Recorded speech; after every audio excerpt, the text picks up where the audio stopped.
EVM वरून रासपच्या महादेव जानकर यांनी मोठं विधान केलेलं आहे। जसं विमान हॅक होतं तसं ईव्हीएम ही हॅक होतं असं महादेव जानकर यांनी म्हटलं। महायुतीकडनं लोकसभा लढलेल्या महादेव जानकर यांनी हे खळबळजनक विधान केलेलं आहे।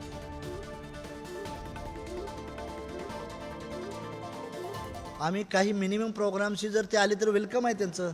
काँग्रेसचं, राष्ट्रवादी ज्यांना शक्य आहे त्यांना आम्ही अखिलेश यादव असतील, लालू प्रसाद असतील, सर्वांना देखील त्यांचं वेलकम करू। आम्ही आमची भूमिका घेऊन जाणार आहे की ईव्हीएममुळं या देशाची लोकशाही धोक्यात आलेली आहे आणि त्याला जिम्मेदार हे विद्यमान केंद्र आणि राज्य सरकार बनू पाहत आहे।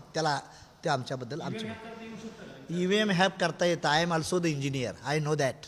ईव्हीएम हॅक करता येतं, सर्व हॅक करता येतं, प्लेन हॅक करता येतं, फ्लॅग हँकर हॅक करता येतं, हे करता येत नाही का? त्यामुळं लोकशाही जर जिवंतच ठेवायची असेल तर त्यांनी काय करावं, बॅलेटच्या माध्यमातून लोकशाही आणावी। आम्ही त्यांचं स्वागत करू, केंद्राचं आणि राज्य सरकारचं। माझी एक जागा महायुतीनं आम्हाला पाठिंबा दिला नसता तरी ती येत होती। महायुतीला तिथं कोण कॅन्डिडेट नाही, त्यांनी दिली, सपोर्ट दिला, ठीक आहे। बाकी ठिकाणी माझा पाथरीचा उमेदवार थोड्या मतात गेलेला आहे आणि बहुतांशी ठिकाणी माझ्याच पक्षाच्या कॅन्डिडेटला अक्कलकोटला जिथं त्याचं मतदान आहे तिथं शून्य मतदान आहे। ईव्हीएमबद्दल लोकशाही घातक घालायचं षडयंत्र जे चालू केलं आहे राज्यकर्त्यांनी, त्याबद्दल ईव्हीएमबद्दल माझा न्याय आहे आणि राष्ट्रीय समाजपक देशभर निषेधाचं आंदोलन आम्ही ईव्हीएमच्या विरोधात करणार आहे।